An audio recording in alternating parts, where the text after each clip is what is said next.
High students, কি অবস্থা সবার? আরে নাইস। 250 হয়ে যাচ্ছে প্রায়। অনেকেই সালাম দিচ্ছে না? সুদীপন শীল, তাসনিয়া, নুসরাত, মুজাহিদ, রিফাত, আজান, মার্জিয়া, তৌহিদ, উমের, রায়হানা, মারিহাব, তাসনিয়া, আয়শা। জোস, মানে এত এত কমেন্ট যে আমরা কুলাতে পারতেছি না। তোমাদের রোজা কেমন কাটতেছে সেটা বলো। এখন তো ধরো যে দুপুর হয়ে গেল, রোজা কি ধরছে? একটু মাথাটা তো ঘুরে দিচ্ছে, একটু কাহিল লাগতেছে। আজকে আবার সকাল 9টায় একটা ক্লাস ছিল, and usually it takes me around an hour to reach office from my home. Unfortunately, during Ramadan, the roads are more congested. Jam একটু বেশি থাকে। তো যেটা 1 ঘন্টায় আসার কথা সেটা 1.5 ঘন্টা লেগে যাচ্ছে। And I'm like, মানে ক্লাস তো দেরিতে শুরু করলে হবে না, তাই না? মানে you guys are waiting from all across the country. আমি ভাবলাম গাড়ি আগাচ্ছে না, তো নেমে দৌড়ানো শুরু করছি। আর ধরো যে 20 মিনিট দৌড়ায় দৌড়ায় তারপর আমি অফিসে পৌঁছেছি, তারপরে 9টা 5 বেজে গেছে। আর ধরো অফিসে প্রোডাকশনে রাহাত ভাই বলে যে আপনারা দেখলাম গুলশানের মধ্যে দৌড়াইতেছেন। আমি ভাবছি একবার ধরি, পরে দেখছি এমন জোরে দৌড়াইতেছেন পারলাম না দৌড়াই। তারপর বুঝছে যে আবার ক্লাস ছিল আর কি। হ্যাঁ, তো গাওয়াইতেছি তখনও। এখন তো রোজা ধরে নাই, জোস। আর এটা হচ্ছে আমি ইংরেজি কিছুই পারি না। খুবই খুবই ভালো লাগলো খবরটি শুনে, অনেক আনন্দের বিষয়। আচ্ছা, যাক। ভাই ইংলিশ ফার্স্ট পেপার হোমওয়ার্ক দেখেছেন? চেষ্টা করবো সব দেখার। যাক, তাহলে তো মনে হয় মোটামুটি আমরা সবার খবর টবর শুনলাম, তাই না? স্যাররা বলছে কিছুই পারি না, মানে পারি না, না পারি না, খুব আহ্লাদ করে। আহ আমি যখন ক্লাস 6-এ পড়তাম, তখন হচ্ছে বাংলা টিচার একজন মুখলেস স্যার। এবং কেউ থাকবে যে ওনার ব্যক্তিত্ব দিয়ে তোমার সম্মানটা আদায় করে নিবেন, তুমি তাকে মন থেকে ভালোবাসবা। কেউ থাকবে যে ওনার আচরণটা তোমাকে আরো দূরে ঠেলে দিবে, তুমি তাকে পছন্দ করতে পারবা না। তো সব শিক্ষকই সম্মানের, কিন্তু উনি এরকম ছিলেন আর কি, যে আসলে মানে সব টিচার ভালো হয় না আর কি, উনি ওরকমই। তো উনি দেখা যেত যে ক্লাসে আসতেন, এন্ড ওনার কথা কেউ শুনতো না। সবাই নিজেরা হা হা হে গল্প করতে থাকতো। উনি তারপর মন খারাপ করে বলতেন, আমার কথা কেউ শুনে না। তো তোমরা মাঝে মধ্যে কমেন্ট করেছে, আবার পোস্টে কেউ দেখে না। ভাইয়া আমার নামটা কি দেখা যায়? এই যে দেখছেন আমার নামটা পড়ে নেই, কেউ দেখে না। তারপরে আমি সেন্টি খাবো না, মন খারাপ করে মুখলেস হবো না, আমরা স্মার্ট হবো, রাইট? আমরা আজকে খুব সুন্দর একটা পড়াশোনা করব, সেটা হচ্ছে আর্টিকেলস, পাংচুয়েশন এন্ড ক্যাপিটালাইজেশন। আচ্ছা, পাংচুয়েশন শব্দটা যখন আসছে আমি একটু শুনতে চাই, খুব কাছাকাছি আরেকটা শব্দ, সেটা হলো পাংচুয়ালিটি। আমরা একটু কমেন্ট করি তো এটার অর্থটা কি, পারি কিনা? আমি মনে হয় পারবো, আমরা স্মার্ট ছেলে মেয়ে, তাই না? আমরা বড় হয়ে গেছি, এত বড় হাই স্কুলে পড়ি, তো আমাদের আমি পারি কথা। স্মার্ট না, স্মার্ট। ও বাবা, ঠিক আসছে। আচ্ছা, where are your home, where are your office? Abdul, দেখে হোয়ার আর হবে না, হোয়ার এজ হবে, হোয়ার ইজ হবে। আচ্ছা, নিয়মানুবর্তিতা ঠিক না, সময়ানুবর্তিতা। সুন্দর বলছো এটা। আর বাঙালি সেন্সটা অনেক খারাপ। ধরো, I remember when I was in intermediate, Notre Dame থেকে, I have a friend called Niha, তখন বাংলাদেশ নেভিতে আছে। So I went to visit him in his homeland, and they were planning on playing football in the morning. ধরো অনেক কাদা টাদা বৃষ্টির মধ্যে football খেলবে, and they were like kind of determining the time, যে কয়টা বাজে আসবো। বললো ভোর 7টায় চলে আসিস। তারপর এটা কি বাংলা টাইম না মানে ইংলিশ টাইম? বললাম মানে কি? বলে বাংলা টাইম 7টা, মানে হলো 7টায় যদি বলে তাহলে তুমি 8:30টায় ঘুম থেকে উঠবা, 9টা 10টার দিকে যাবা। আর ইংলিশ টাইম বলে 7টা মানে 7। তো এই জিনিসটা সবসময় দেখি। কদিন আগে এক বন্ধুর বিয়ে হলো, খেতে গেলাম, তো লেখা আছে 7:30, সরি 7টায়। আমার বন্ধু বললো 6:30টায় চলে আসিস। আমি এখানে গেলাম, খাবার সার্ভ করলো রাত 9টায়। আর ওরা জানে যে 7টায় রেখে দিলে বাঙালি 9টাতেই যাবে, 9টাতেই খাবার দিয়েছে। তো এইটা হলো বাঙালি পাংচুয়ালিটির অভাব, আমরা এটা করব না। ক্লাস শুরু হওয়ার সময় আমরা জয়েন করব, আধা ঘন্টা পরে এসে যে আহারে আমি কি কিছু মিস করে ফেললাম স্যার, এগুলো আমরা বলবো না। তো চলো, আচ্ছা আর্টিকেল যে পড়বো, ক্যান ইউ সে আর্টিকেল কোন পার্টস অফ স্পিচ? এটা একটু সবাই কমেন্ট করি তো, আমরা পারবো মনে হচ্ছে। এই যে এ, এন, দি, এগুলো আমরা পারি কিনা,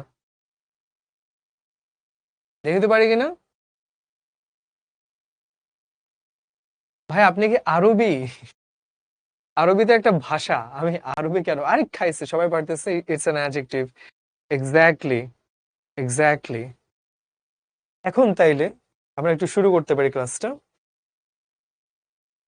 এই যে স্লাইডে কি লেখা, ঘোড়ার ডিম অনেক কিছু লেখা, আমরা একবার পড়ি তো। এগুলো পড়া কিছুই না, একটু পড়ি।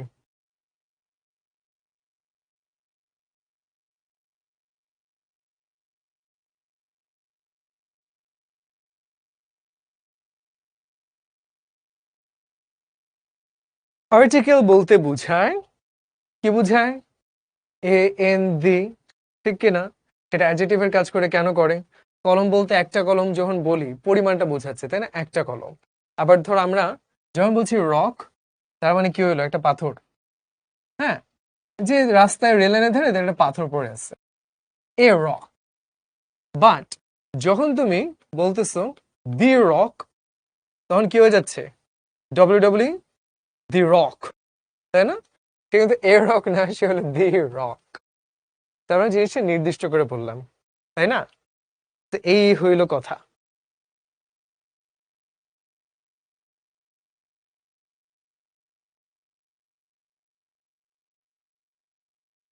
এখন তাইলে চলো, আর্টিকেল যে দুই প্রকার, তার আমাদের কোনো মেম নেই কেন? তোমাদের কি বলে, অর্পি আপু আইসিটির, তারপর হলো পুকি আপু, হ্যাঁ দিবা আছে না? এস, আর কয়টা লাগবে টিচার বলো? এখন দেখো, ডেফিনেট আর্টিকেল হচ্ছে দি, নির্দিষ্ট করে বললে, যেমন যে কোনো পাথর না, the rock, W W rock. Indefinite হলে এ অথবা অ্যান, খুব একটা নির্দিষ্ট করে বলছি না আমরা, যে কোনো একটা হইলেই চলে, সেটা আমরা জানি। এখন আমাদের খেলাটা বুঝতে হবে কোথায় এ বসবে, কোথায় অ্যান বসবে, তাই না? তো এইখানে হলো কথাটা, আমরা জানি বাংলায় যৌগিক স্বরধ্বনি বলতে পারবো। নুরেন আপু ক্লাস কেন নেন না? শুনো, মন খারাপের ব্যাপার হলো নুরেন আপু আসলে সেভাবে জানানো নেই তোমাদেরকে, তার উচিত ছিল। সেটা হলো যে ওর ইচ্ছা ছিল যে স্কুলে টিচিং করবে, ইংলিশ মিডিয়াম স্কুলে। তো শিখো is a great place, but this is not the right place for her. কেন? কারণ সে হতো, তোমাদের ক্লাসগুলো ইউজুয়ালি কখন হয়? সন্ধ্যায় হয়, রাতে হয়। আমি রাত 11টা বাজেও ক্লাস শেষ করেছি, এমন তো অনেক আছে। এটা ওর কাছে সুইটেবল ছিল না। ও চাচ্ছিল যে স্কুলে চাকরি হলে সকাল থেকে ধরো দুপুরের মধ্যে ক্লাস শেষ, বাসায় চলে আসবে। তো she successfully join Sunnydale, an English medium school. ওর মতো করে ভালো আছে। আর আমরা বলে রেখেছি কখনো যদি ভালো লাগে চলে আসবে আবার। তো এই হলো কথা আর কি। তো এখন এইটার আবার কিসের পেজ নাম্বার বোকা? এটা কি বই থেকে পড়ানো হচ্ছে? এটা একটা টপিক, এটা তো টেক্সট বই না। তোমার জিজ্ঞেস করেছিলাম বাংলায় যৌগিক স্বরধ্বনি, এই দুইটাকে আমরা পারবো নাকি পারি না? স্বরে স্বরে রসে দিয়ে কি কি আছে না? এটা নোট করার দরকার নেই, মুখে শুনলেই হবে, কারণ এগুলো তো তুমি পিডিএফ দেখতেই পারবা, সো কোনো সমস্যা নাই। আচ্ছা, বেতন কম দেয়? না, সমস্যা নাই, মানে ওই ধীরে ধীরে ধাপে ধাপে ক্যারিয়ার আগাবে। ও শুরু করছে তো প্রিলিমিনারি স্কুল থেকে, ধরো একদম ছোট বাচ্চা যারা, তারপর ধাপে ধাপে একদিন বড় হইতে হইতে হয়তো যে ক্লাস 6 7 তোমাদের লেভেলে পৌঁছে যেতে পারে, হু নোস। তাইব ভাই unfortunately once again he went to Australia to pursue his higher studies. We are very happy for him. ও তো অনেক ভালো রেজাল্ট করে ছেলে, প্ল্যান ছিল যে বিদেশে পড়তে যাবে, হয়ে গেল। তো এইটাই আমরাও চাই যে সবাই সেগুলোতে যারা আছে এখানেও ভালো, আবার যদি আরো স্বপ্ন থাকে বিদেশে যায় সেটাও ভালো, তাই না? ইয়াস। তো যৌগিক শোধনে কেউ পারে নাই বোকা। ওই, ও, এখন মনে পড়ছে? এক্স্যাক্টলি এই যে জিনিসগুলা। এখন আমরা যখন এই স্বরবর্ণ ব্যঞ্জন বর্ণ দেখতে যাব, আমরা জানি ইংরেজিকে ভাওয়েল এন্ড কনসোনেন্ট।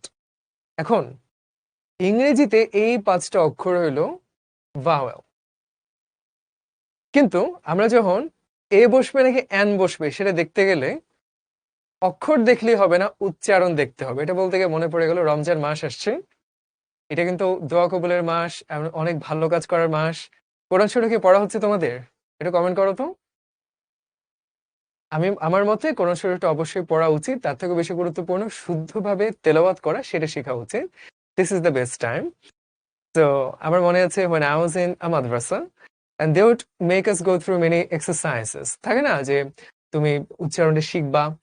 and এটা একটা ব্যায়াম ছিল যে ধরো প্রত্যেকটা হরফ দিয়ে, ধরো আলিফ দিয়ে আনি উনি আংকি আ ওয়ালি আ উ ই আমিনাল মু ই আ ওয়ালি এখন ধরো তুমি যা দিয়ে বলো, জানি জুনি জাঙ্কি জাওয়ালি যা জাজুজ্জি জামিনাল মুজাজ্জি জাওয়ালি যা, ইজি রাইট? এবার ওয়াও দিয়ে বলো, ওয়াও, ওয়ানি উনি ওয়াঙ্কি ও ওয়ালি ও উই ওবিনাল মু ও উই মু ওয়ালি ও। প্রত্যেকটা হরফ দিয়ে যখন বলবা, it's so hard. Once you do that, দেখবা যে ধীরে ধীরে জড়তাটা কেটে যাচ্ছে, যে হ্যাঁ লাগে এখন শুদ্ধ হচ্ছে। কারণ তুমি দেখবা আরবিতে উচ্চারণের উপর অনেক কিছু নির্ভর করে। লাইক ইট ইজ কল উল, মানে হচ্ছে বলা। ইট ইজ কল কুল, এর মানে হচ্ছে খাওয়া। তো তুমি না বলে বুঝি ক বলো, তখন কি হবে? তখন কি হয়ে যাবে? তখন হচ্ছে তোমার অর্থটা বদলে যাবে। এই জন্য অনেকে আসসালামু আলাইকুম না বলে সালাম আলাইকুম, সালামু আলাইকুম, অর্থ এমন হয়ে যায় আপনার ধ্বংস হোক। এটা আমরা করব না, ঠিক ইংরেজিতেও when you're considering articles you have to focus on pronunciation, এটা আমরা খেয়াল রাখবো। সো একটা শব্দ দেখলে আগে ভাববা উচ্চারণটা কি হবে। উচ্চারণটা যদি স্বরবর্ণের মতো হয় তাহলে স্বরবর্ণ, না হলে ব্যঞ্জন বর্ণ। চলো তাহলে আমরা একটু দেখি জিনিসটা। এই যে ও, এটা তো একটা ভাওয়েল, তো ও দিয়ে সব শব্দই ভাওয়েলই হবে, এন বসবে, শুধুমাত্র ওয়ান শব্দটার ক্ষেত্রে এ বসবে, খেয়াল রাখলাম, তাই না? আর এগুলো আসলে তেমন কোনো আহামরি নিয়ম না, খুবই সিম্পল জিনিস, পড়ানো কিছু নাই। এখন চলো তো দেখি এটা উত্তর কি হবে, সবাই ঝটপট উত্তর দেই। পাকনা, এক পাকনা এসে বলতেছে সেওতে ক্লাস কমাই দেন যেন আমরা কোরআন শরীফ পড়তে পারি, সারাদিনে যেন 24 ঘন্টা সেও ক্লাস করতে মারা যাইতেছে। হ্যাঁ, পাকনা কোথাকার, সবাই এটা উত্তর দেই।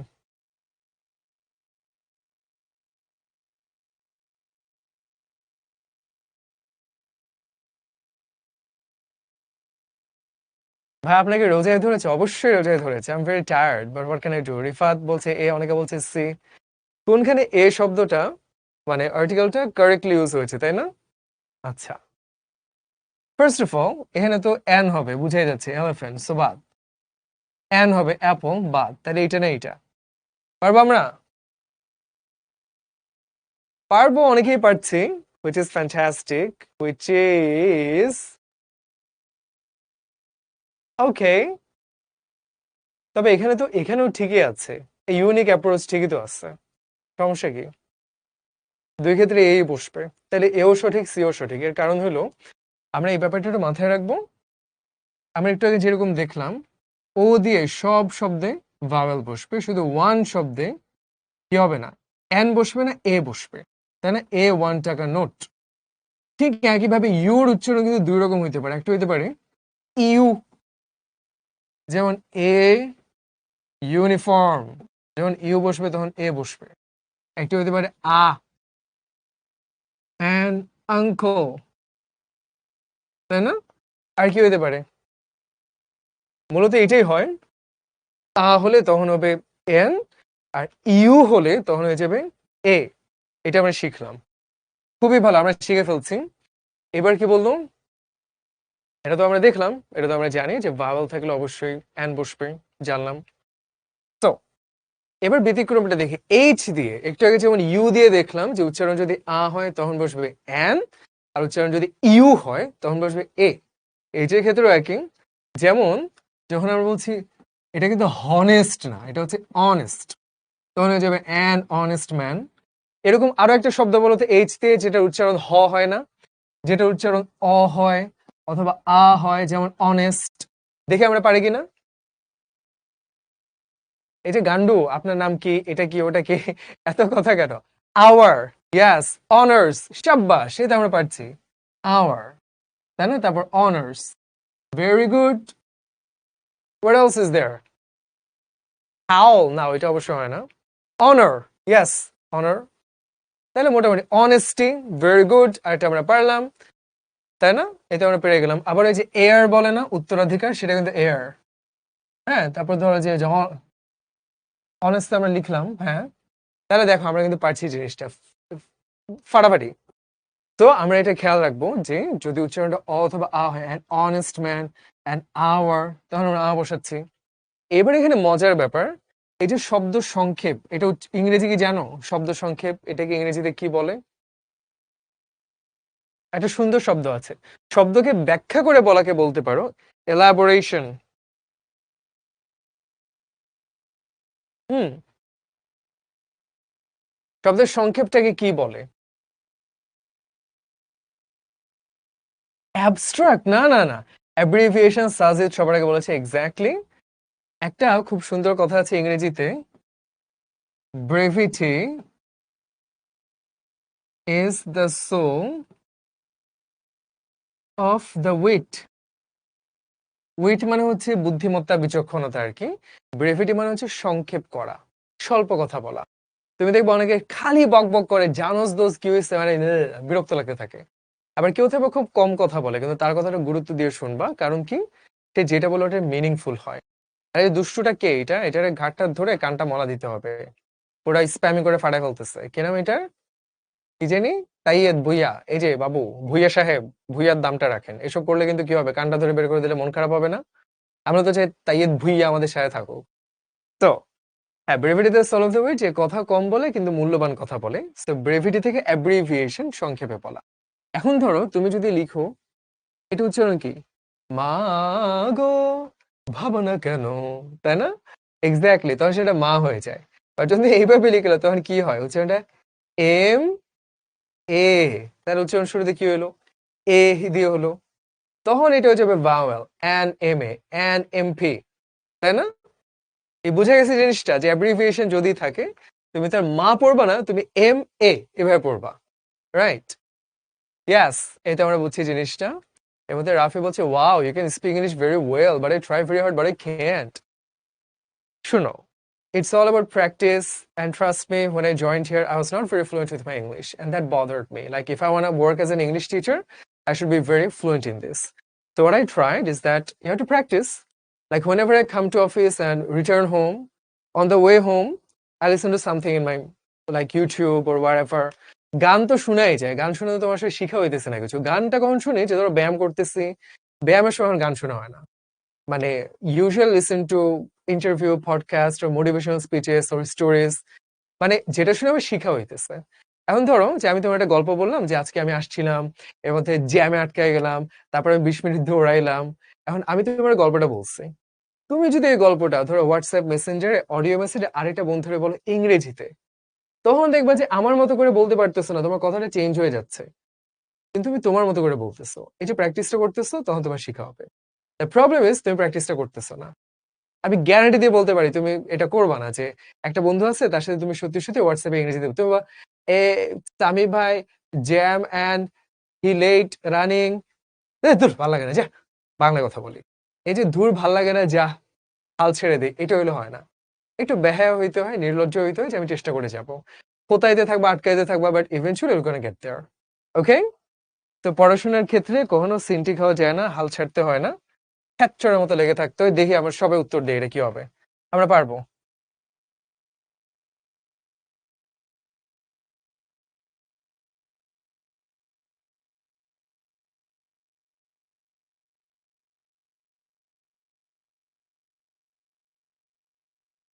পারতেছি আমরা।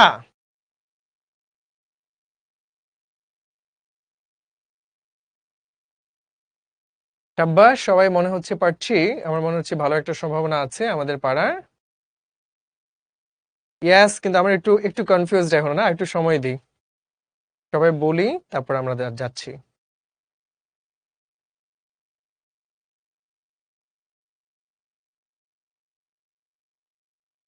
কোথায় অ্যান শব্দের সঠিক ব্যবহৃত হয়েছে?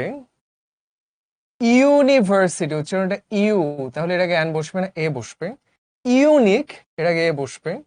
ইউরোপিয়ান, এ বসবে। Orange, easy Fiji lemon, orange Fiji. সাব্বাস, এই তো পারছি আমরা, ফ্যান্টাস্টিক। দেখছো, পড়াশোনা কিন্তু অনেক ইজি জিনিস, এটা বুঝে শুনে পড়লে, তাই না? প্যারানের কিছু নাই, মজা করে পড়বো। এইবার আমরা একটু কঠিন জিনিসে ঢুকতেছি, বিরক্তিকর ব্যাপার স্যাপার, যে ধুর ভাল লাগে না। এখানে আসে কি দি, ডেফিনিট আর্টিকেল। এখন অনেকে বলবো ভাইয়া কখন দা হয়, কখন দি হয়, এটা কোনো আলাদা নিয়ম নাই। তবে সাধারণত দেখা যায় যেসব শব্দগুলা মানে কনসোনেন্ট দিয়ে শুরু, ধরো দ্য রক, ডব্লিউ ডব্লিউ, তখন পাবে দা। আর এনারে চিনো, এই যে চোখ উল্টায় রাখে, একটু মানে দাড়িওয়ালা, মাথায় একটা হ্যাট পরে, জিব্বাটা বের করে থাকে, হ্যাঁ, কে সে, দি আন্ডারটেকার, তাই না? তো আন্ডারটেকার শুরুতে কিন্তু ভাওয়েল আ, তাহলে দি আন্ডারটেকার। আর রক কি, the rock has come back to শিখো, তখন হয়ে যায় কি, দা। কিন্তু এটা কোনো নিয়ম না, এটা তুমি এমনি ধরে রাখতে পারো। তো এটা নিয়ে মাথা ঘামাইতে হবে না। কিন্তু আমরা এখন দেখবো এই নিয়মগুলো ভালো করে বুঝবো। এখন তুমি চিন্তা করো যে তোমরা যারা ঢাকার বাইরে বা গ্রামে টামে থাকো, এই ছবিটা আপনি, এটা আমার মতো দেখতে, আয় হায় ছি ছি, কি বললো মাহমুদা। হ্যাঁ, আপনার WW character K, I think CM punk. এই বয়সে সবারই পছন্দ করি। তো সিএম পাঙ্ক, জন সিনা, তারপর ধরো রোমান রেইন্স, গান্থার, সবারই ভালো লাগে। তোমার কথা শুনে তোমার আম্মু হাসতেছে, জোস। আচ্ছা ঠিক আছে, শোনো আমি বলি, তোমাদের সবার গ্রামে দেখবে একটা পুকুর থাকবে, মজা পুকুর, পচা পুকুর, সাহেব পুকুর। তো এটা বলে না বোঝা যায় না, তখন বলতে পশ্চিম পাড়ের দক্ষিণ দিকের গলি দিয়ে ঢুকলে ঝোপের পাড়ে যেটা ওই পচা পুকুর, তাই না? তো তাহলে কেমন হয়?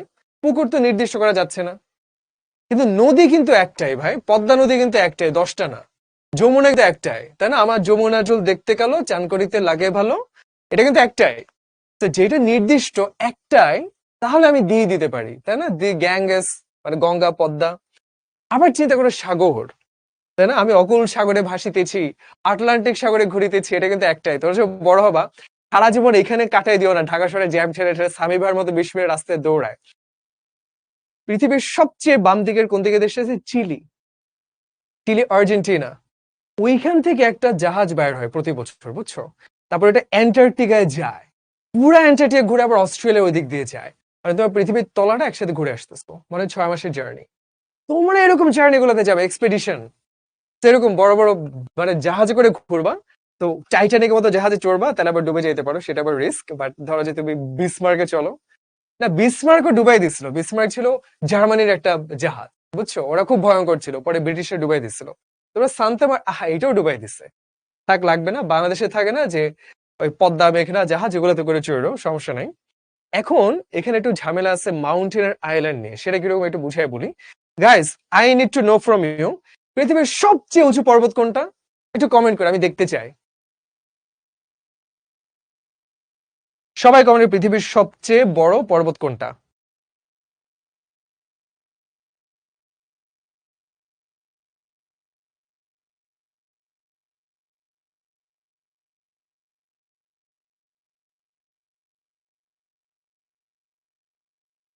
মাউন্ট এভারেস্ট, সাব্বাস। কিন্তু বানানটা অনেকে ভুল করে ফেলতেছি, বাট ইটস ওকে, আমরা পারতেছি। এখন যে জিনিসটা বুঝাবো সেটা হলো, মাউন্ট এভারেস্ট হচ্ছে সবচেয়ে উঁচু পর্বত, হ্যাঁ, বাট এটা হলো একটা পর্বত। তো একটা পর্বত যদি হয়, তার আগে আমরা দিয়ে বসাবো না। But when you think about a group of mountains, বাংলায় পর্বত শ্রেণী, পুরাটা মিলে হয়ে যায় হিমালয়। তখন বলবো দি হিমালয়। এইটা আমরা একটু খেয়াল রাখবো, ইটস ভেরি কনফিউজ। আমরা হিমালয় আর মাউন্ট এভারেস্ট বুঝি না অনেক ক্ষেত্রে। ভালো করে দেখে রাখি জিনিসটা, যে হিমালয় হলো পর্বত শ্রেণী সবগুলো মিলে একসাথে, আর মাউন্ট এভারেস্ট সেটা হলো একটা পর্বত, সবচেয়ে উঁচু পর্বতটা। ওকে, এটা আমরা জিনিসটা বুঝলাম আশা করি। ঠিক একইভাবে দ্বীপের ক্ষেত্রেও বলো, তুমি ধরো মালয়েশিয়া বেড়াইতে যাবা, তুমি দেখতেছো ম্যাপে এখান দিয়ে এই ছিঁড়া, এখান দিয়ে এই ছিঁড়া, এখান দিয়ে এই ছিঁড়া, এখান দিয়ে এই ছিঁড়া। ভাই এভাবে তো বের করাটা অনেক কঠিন। পুরাটা মিলে একত্রে মালয়েশিয়া। তো দ্বীপগুলো একসাথে হইলে সবগুলো মিলে দ্বীপপুঞ্জ, সেটাকে আমরা বলবো দি আন্দামানস, বা ধরো দ্বীপ, I don't know, Caribbean islands. But একটা দ্বীপ হলে আমরা দিব না, সন্দ্বীপ হাতিয়া ক্ষেত্রে আমরা দিব না। কেমন? তা আমরা কিন্তু এটা বুঝলাম যে দ্বীপ এবং পর্বতের ক্ষেত্রে যদি একাধিক হয়, তখন হইতেছে আমরা দিব যে দ্বি, একটা হইলে দিব না। এই তো আমরা ক্লিয়ার হয়ে গেলাম। বাকিগুলো আসলে বুঝানো তেমন কিছু নাই, তোমরা একটু দেখো, দেখে যদি প্রশ্ন থাকে তখন তুমি প্রশ্নটা করো, বা নিজে একটু পড়ে নি। ওকে, সবাই একটু পড়ি।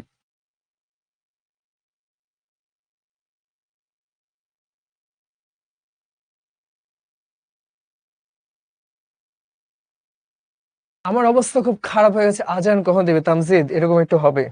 তুমি চিন্তা করো যে তোমার বাসায় তোমার মা হয়তো ইফতারের জন্য কাজ করছেন, কিংবা ধরো যে রাস্তায় ট্রাফিক পুলিশে ট্রাফিক কন্ট্রোল করছেন, বা তোমার বাবা যে কষ্ট করে অফিস করছেন, সবারই কিন্তু কষ্ট। তো আমি যদি আমার কাছটা পড়াশোনা করা, সেখানে এত কষ্ট পড়তেই পারবো না, এটা একটু লেম হয়ে যায় না? মানে বাসায় বসে আছো না, তোমার কোচিং সেন্টারে বাইরে যেতে হচ্ছে রোদের মধ্যে, কিছুই না, তুমি আরামেই আছো। সেখানে যদি এইটুকু কষ্ট করতে না চাই, তাহলে কিন্তু সমস্যা। কারণ হইলো পৃথিবীটা অনেক কম্পিটিটিভ, তাই না? পরিশ্রম করে মানসিকতাটা অনেক বেশি করে থাকতে হয়, না হলে কিন্তু একটু ঝামেলা হয়ে যায়, পিছিয়ে পড়তে হয়। তো আমরা এই ভুলটা করবো না। যাই হোক গাইস, আমরা তো মোটামুটি পড়লাম ভৌগোলিক। হ্যাঁ, ভৌগোলিক বলতে কি বোঝায় সেটা আমি বুঝাচ্ছি।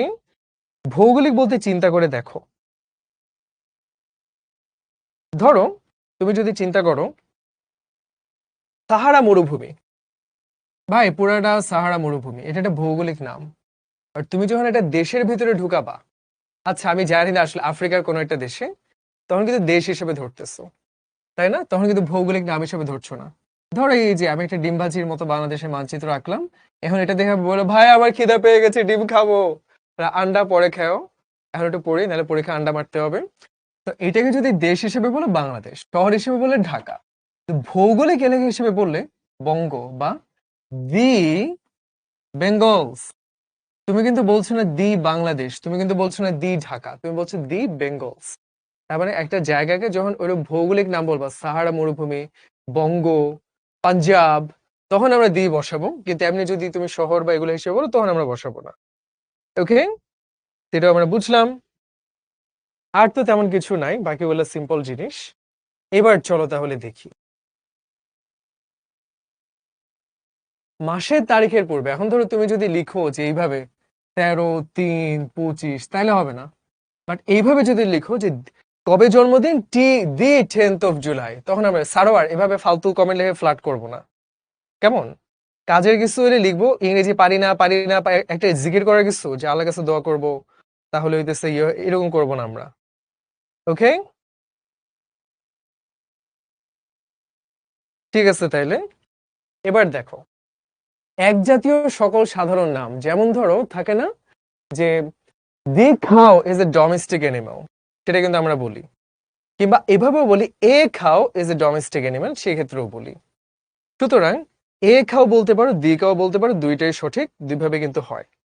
কেমন? তো এটা আমরা বুঝলাম। এছাড়া কি আছে? কমন নাউন, এগুলো আসলে খুব একটা ইম্পর্টেন্ট নিয়ম না।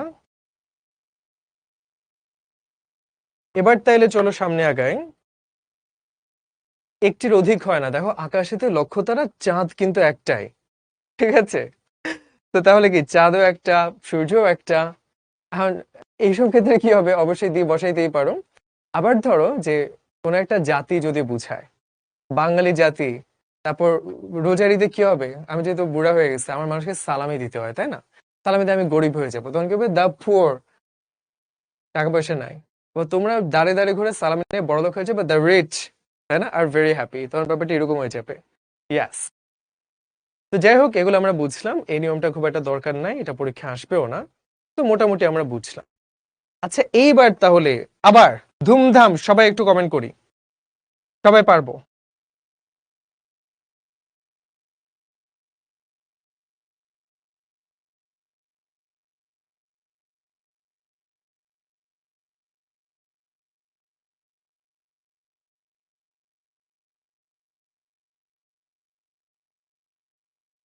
পারতেছি, কমেন্ট করি, তারপরে আমি উত্তরটা বলতেছি।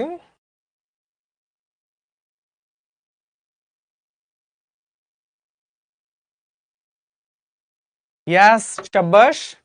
কোথায় সঠিকভাবে ব্যবহৃত হয়েছে? না, মাউন্ট এভারেস্টের দি তো হবে না, হিমালয় হইলে হইতো, বললাম না একটা পর্বত হলে দি বসে না, কিন্তু একাধিক পর্বত হলে তখন বসে। তাহলে কোনটা হবে? দেশের নামের আগেও তো মানে মহাদেশের নামের আগেও দি বসে না, তাহলে কোনটা হতে পারে? বুঝা গেল? আশা করি বুঝতে পেরেছি। saw the elephant in the zoo। তবে এটাও হইতে পারে, ক্ষতি নাই। হি বট দি আমব্রেলা, সেটাও বলা যেতে পারে, সমস্যা নাই। তারপরে ঠিক আছে, এটা আমরা দিলাম। আচ্ছা, কোথায় বসবেন এটা কিন্তু জানা দরকার, মানুষ মানে কোন একটা নামের আগে বসে না, সেটা আমরা জানি, তাই না? ঠিক আছে। আর কি আছে? এত ফালতু ফালতু নিয়ম, এগুলো তো পড়ানোর কিছু নেই আসলে। হ্যাঁ, তো এই এই স্লাইডে কিছুই নাই পড়ার মতো, আমরা এটা বাদ দিতে পারি, আমরা বরং সামনে দেখি। এইটাও আসলে তেমন কিছু নাই। না, এটাও পড়া তেমন কিছু নাই, তবে এই নিয়মটা ইন্টারেস্টিং। দুটি বস্তু পৃথক পৃথক বুঝাতে দিয়ে বসে, যেমন ধরো এমন হইতেই পারে ডক্টর ইউনুস, উনি একই সাথে দি উপদেষ্টা, চিফ অ্যাডভাইজার, আবার দি নোবেল লরিয়েট, নোবেল প্রাইজ পেয়েছেন। তার মানে তুমি যদি দুইটা দিয়ে দাও, তখন কি হয়ে যাবে জানো, দুইটা আলাদা মানুষ বুঝাবে। কিন্তু ডক্টর ইউনুস তো একই সাথে দুইটা, তখন কি করবা, দিয়ে দিবা না, শুধু শুরুতে দিয়ে দিবা the adviser and Nobel laureate and this and economist and teacher, সবগুলো টানা বলে যাবা, শুধু শুরুতে একবার দিয়ে দিবা। আর যদি তুমি দুইবার দিয়ে দাও তাহলে বোঝা যাবে দুইটা মানুষ, একজন হচ্ছে উপদেষ্টা, একজন হচ্ছে নোবেল পুরস্কার বিজয়ী। বুঝা গেল? ঠিক আছে। এবার তাইলে দেখি তো এটা পারি কিনা।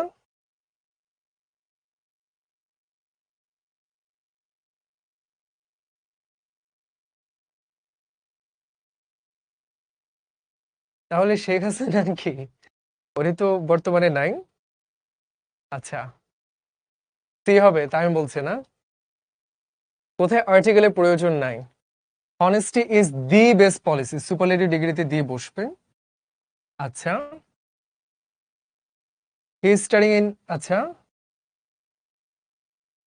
প্রশ্নটা কি ভুল ছিল কোনো? হ্যাঁ, প্রশ্নটা ভুল ছিল। প্রশ্নটার দরকার ছিল যে কোনটা সঠিক। এখানে কোনোটাই আসলে সঠিক না, সবগুলোতে আর্টিকেল দরকার। ও না, বুঝতে পারছি। হ্যাঁ, ঠিকই তো বলছে, কোনখানে আর্টিকেল দরকার, এখানে একটা দি দরকার, এখানেও তো দরকার। আচ্ছা বাদ দাও, প্রশ্নটা ভুল আছে, ঝামেলা করে লাভ নাই। আমরা বরং পাংচুয়েশন ক্যাপিটালাইজেশন সেইখানে যাই। একটু আমরা কি শিখে এসেছি? শুরুতে হলো পাঙ্কু হওয়া যাবে না, পাঙ্কু মানে কি বুঝতেই পারতেছো, টিকটকার ছাপড়ে, এটা হওয়া যাবে না। তারপর বুঝছি কি হওয়া যাবে না, বুঝলাম কি হওয়া উচিত, পাংচুয়ালিটি, সময়ানুবর্তিতে সেটা থাকা উচিত, সেটাও যেহেতু বুঝলাম। এইবার আমরা শিখবো পাংচুয়েশনের নিয়মগুলো। এগুলো আমরা চিনি, মোটামুটি সবগুলোই চিনি, বুঝানো তেমন কিছু নাই, তাই না? আমরা পারি এই জিনিসগুলা। এখন আমরা নিয়মগুলো শিখবো একটা একটা করে। এটা তো আমরা সবাই জানি, ফুল স্টপ হিসেবে হয়, আবার যে অ্যাব্রিভিয়েশন যেটা, সেখানে ব্রিটিশ নিয়মে এভাবে বসে। আচ্ছা, পিএইচডি এইটার ফুল ফর্ম কি আমরা জানি? একটু বলি তো। এই যে বাদরটা, আমি না ঘাটটা ধরে বের করে দিব, আসওয়াদ কাজে নাই খায় দেয়। হ্যাঁ, রোজা ধরছে বেশি।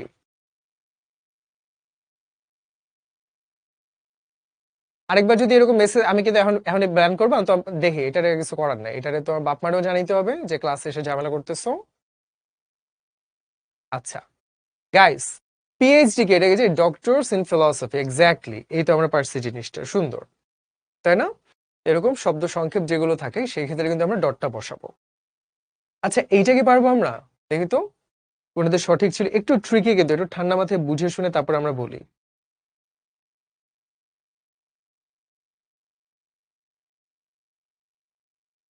দেখি তো পারি কিনা।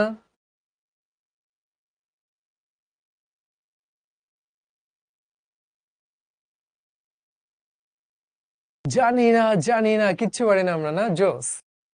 আচ্ছা, অনেকে বলছি, অনেকে বলছি সি, কোনখানে সঠিকভাবে ব্যবহৃত হয়েছে। My brother who lives in here is coming to visit. Okay, এখানে যেরকম একটা উক্তির আগে একটা কমা বসবে, তাই না? ইটস রেনিং আউটসাইড, এখানে তো ফুল স্টপ বসবে। আর এটা তো ঠিকই ছিল, আমি আসলে বুঝলাম না এখানে সমস্যা কি, হয়তো কমাটা উল্টা সেটা হইতে পারে, বাট এখানে মোটামুটি ঠিকঠাকই আছে। ওকে, আচ্ছা এইবার এখানে একটা ঝামেলা, আমরা কি ক্লজ জিনিসটা বুঝি? একটু কমেন্ট করি তো, আমি শিওর তোমার 90% বলবে যে, না ভাই আমি বুঝি না, তখন একটা মহা ঝামেলা হবে। জার্সি চাও? জার্সি বানানটা আগে করতে শিখতে হবে ভাইয়া। ক্লজ মানে কি জানি? ওই যে ফ্রেজেস এন্ড ক্লজেস আমরা পড়ে আসছি না?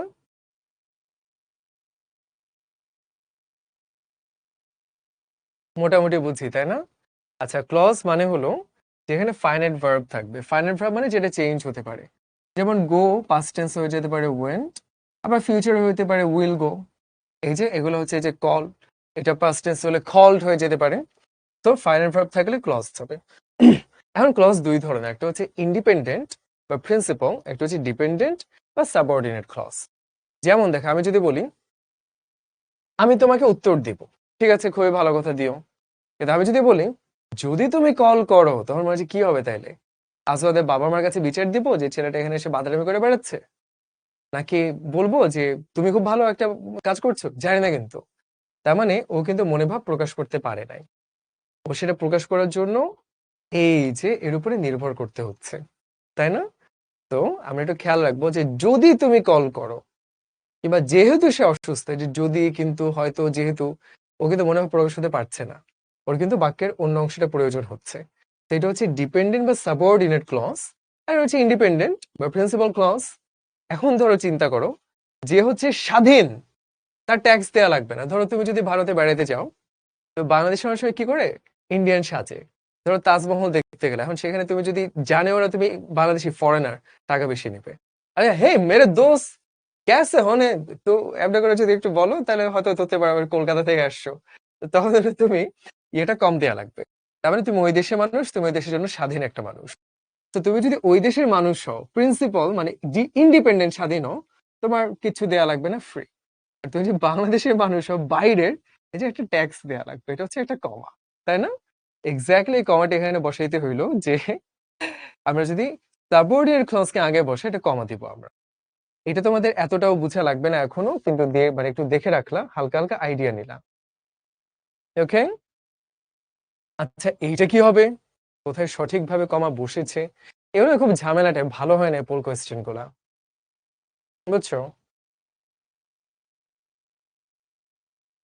যেমন সহজে বলতে পারি টল, হ্যান্ডসাম, এখানে একটা কমা থাকা উচিত ছিল। আবার এগুলাতে হ্যাঁ, এই যে এখানে একটা কমা থাকা উচিত ছিল, এইটা কিন্তু খুব একটা সমস্যা নাই। তো এইটার এটা মোটামুটি ঠিকই ছিল। এই তো, ও বুঝতে পারছি, এখানে কমার দরকারই ছিল না, অ্যাপলস অ্যান্ড অরেঞ্জেস, খামাখা কমাটা কেন দিছে, এই জন্য এটা বাদ। এখন বুঝা গেছে জিনিসটা? আশা করি বুঝা গেছে, সবাই পারছি আমরা, জোস।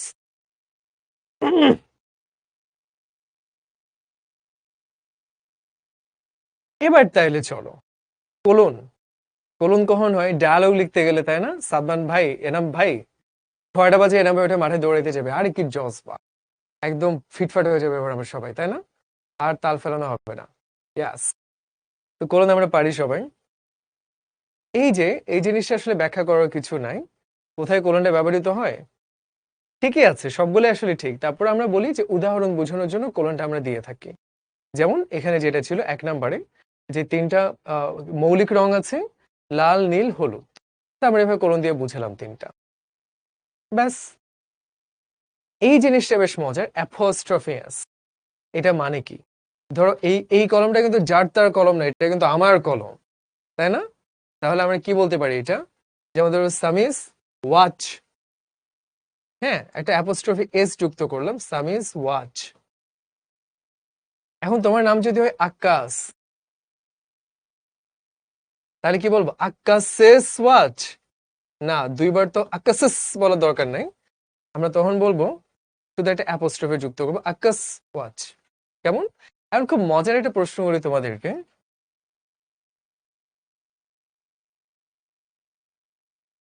গার্লস স্কুল আর গার্লস স্কুল, এই দুইটার ভিতরে পার্থক্য কি আমরা কি জানি? এটা বলতে পারবো এ আর বি এর মধ্যে? যারা একটু বেশি চিকন বুদ্ধি তারা হয়তো ধরতে পারবা, বাকিরা একটু মাথা চুলকে ভাবা পারি না, বুঝি না, আহা। তো দেখি কেউ কোনো আইডিয়া আছে কিনা।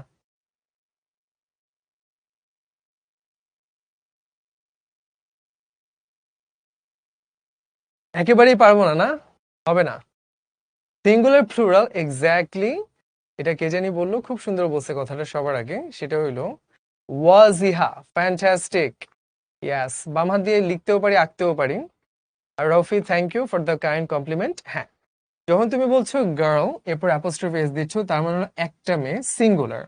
আর গার্লস এরপর অ্যাপোস্ট্রফি মানে প্লুরাল, মানে সবগুলা মেয়ে। এটা আমরা একটু খেয়াল রাখবো। হুম, এরপরে যে সংক্ষেপ করার জন্য, তাই না, যে ডোন্ট, সেটাকে ডু নট থেকে ডোন্ট, ডিড নট থেকে ডিডেন্ট, শ্যাল নট থেকে শ্যান্ট, এটা একটু খেলাটির ব্যতিক্রম, তাই না? তো এটা অনেক ইজি জিনিস, আমরা পারি। আচ্ছা এটা কি হবে, অ্যাপোস্ট্রফি কোথায় বসেছে?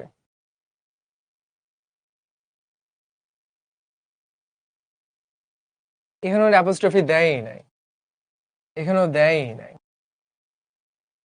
এখানে চিলড্রেন্স, এখানে হওয়ার কথা ছিল, তাই না? তাহলে কোনটা হবে? অবশ্যই জেমস, নামটাই, নামের ভিতরে এস আছে শেষে, so আমরা আলাদা করে অ্যাপোস্ট্রফি এস দিব না, শুধু একটা অ্যাপোস্ট্রফি যুক্ত করে দিব। ইয়াস, এই তো আমরা পারলাম। আচ্ছা আমরা কি ইটস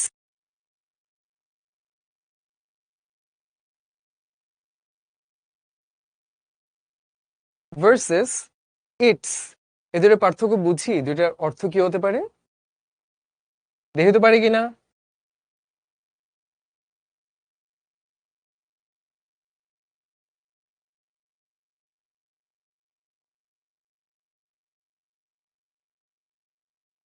হুম, চেষ্টা করছি, আমরা মাথা খাটাচ্ছি, সবাই সুন্দর মতো বলছি কিচ্ছু পারে না, আমরা অনেক জোস, আমরা কিচ্ছু পারি না।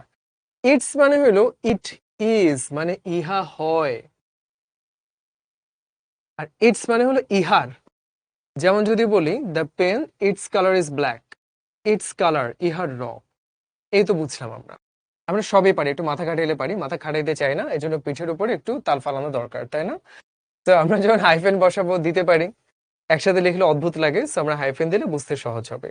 যুক্ত যে শব্দগুলো, ধরো কোঅর্ডিনেশন, তাই না? আমি একটা কো লিখে একটা হাইফেন দিলাম, তখন জিনিসটা সুন্দর লাগলো দেখতে। যুক্ত বা কম্পাউন্ড শব্দ যেগুলা, যেমন তুমি বলতে পারো জামাই, তন, ইন, ল, আলাদা করে দিলাম হাইফেন দিয়ে, তখন ভালো লাগতেছে দেখতে। এই তো আমরা বুঝে গেলাম কম্পাউন্ড ওয়ার্ড যৌগিক শব্দের ক্ষেত্রে হাইফেন দিলে ভালো লাগে। যেমন এখানে দেখতে পাচ্ছি, কি দেখতে পাচ্ছি, কোনটা হবে? পারবো আমরা? আহারে, রোজার মাসে কেকের ছবি, এটুকু দেখেই যদি একদম কাইত হয়ে যাও তাহলে কি হবে? তাহলে কিন্তু হবে না।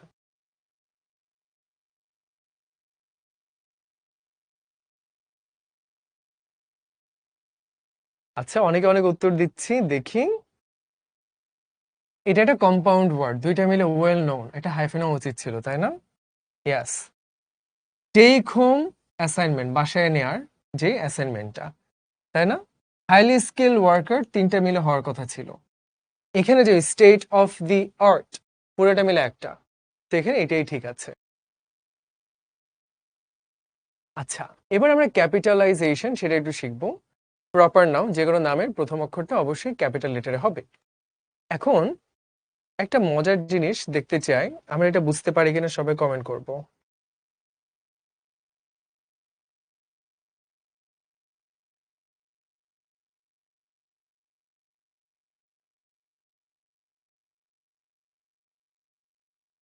আচ্ছা, একটু বলো তো, এইখানে এ তে দি ফ্রেঞ্চ আর বি তে শুধু ফ্রেঞ্চ, এটা কি বোঝানো হয়েছে?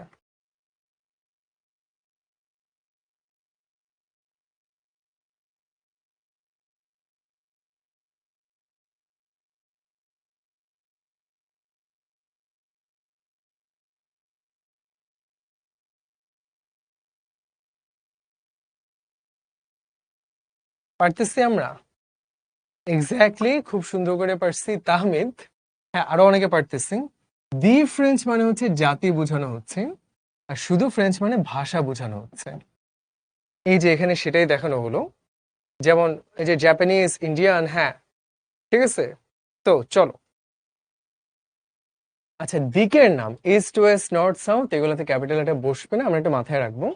আমরা একটু কি দেখে আসছি বলতো? আমরা দেখে আসছি প্রপার নাউন যেটা, কারণ নাম যেটা সেটা প্রথম অক্ষর ক্যাপিটাল লেটার হয়। এখন ধরো আমার জন্মদিন জুলাই মাসে, জুলাই নামটা আসছে সম্রাট জুলিয়াস সিজার, একটা মানুষের নাম থেকে আসছে না? অগাস্ট আসছে সম্রাট অগাস্টাস, একটা নাম থেকে আসছে না? তো মাসের নামের শুরুটা ক্যাপিটাল লেটারে হয়। আবার দিন বলো, সানডে, সান আসে সূর্য থেকে, সূর্য একটা নাম না? মানডে মুন থেকে, চাঁদ থেকে, এটা একটা নাম না? তো দিনগুলোও ক্যাপিটাল লেটারে হয়। কিন্তু তোর ঋতুর নাম সামার উইন্টার, এটা কিন্তু কোনো নাম থেকে আসে নাই। দিকের নাম এগুলো কোনো নাম থেকে আসে নাই, সুতরাং কি হবে? এগুলোর ক্ষেত্রে আমরা ওই প্যারাটা নেব না, আমরা ছোট অক্ষরেই লিখবো। বুঝতে পারলাম? আশা করি বুঝতে পেরেছি, তেমন কঠিন কিছু ছিল না। এটাই এখানে বলছে, ঋতুর নামের ক্ষেত্রে ক্যাপিটাল লেটার বসে না।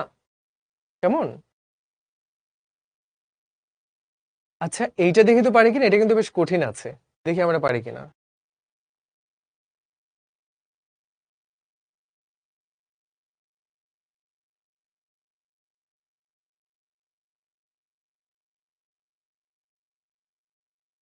পারতেছি সবাই? কিচ্ছু পারে না, এই বোকার মতো এই কথাটা বলবো না আমরা, কেমন?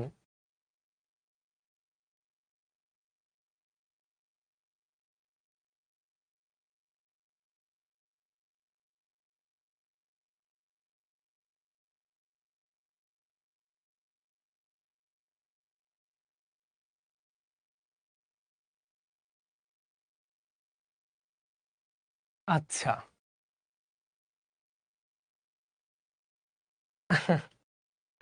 কাহিনী কি? এটা তো ঠিকই ছিল। এই যে ইউটা বড় হাতে লেখা, ইউ তো ছোট হাতের হবে, তাই না?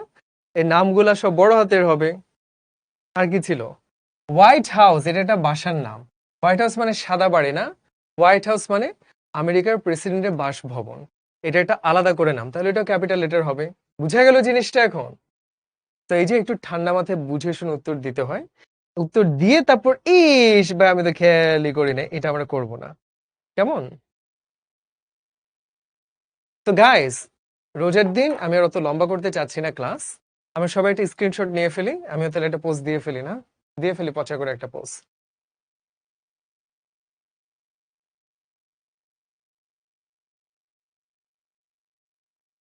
আমরা তাইলে যে কাজটা করব, এখানে যে নিয়মগুলো ছিল সেটা তো আমরা পড়ে আসছি। আমরা একটু সুন্দর করে এটা আমরা সলভ করে অবশ্যই গ্রুপে পোস্ট করব। কেমন? এইটা আমরা ভুল করব না। আর সবাইকে কথা বলতে চাই যে রোজার সময়টা আমরা তো ক্লাসে পড়া পড়ি, এইটার বাইরেও আমরা একটু চেষ্টা করব কোরআন শরীফটা পড়ার এবং উচ্চারণটা শিখার। আজকে যে এ ই আই ও ইউ এটা পড়ে আসছি, ঠিক একইভাবে আমরা চেষ্টা করব যে এই কোরআন শরীফের ক্ষেত্রেও সঠিক উচ্চারণ যেগুলো আছে সেগুলো ভালো করে শিখার। ওকে গাইস, তা থ্যাংক ইউ, আসসালামু আলাইকুম। সবাই একটু মা বাবাকে সম্ভব হলে ইফতার এইসব তদারকি বা তৈরি এগুলো কাজে সাহায্য করো, তাহলে তারা অনেক খুশি হবেন, তোমারও সওয়াব হবে, আর তাদের দোয়াটা তোমার জন্য সবচেয়ে দরকার। তো সবাই ভালো থাকবা। আল্লাহ হাফেজ।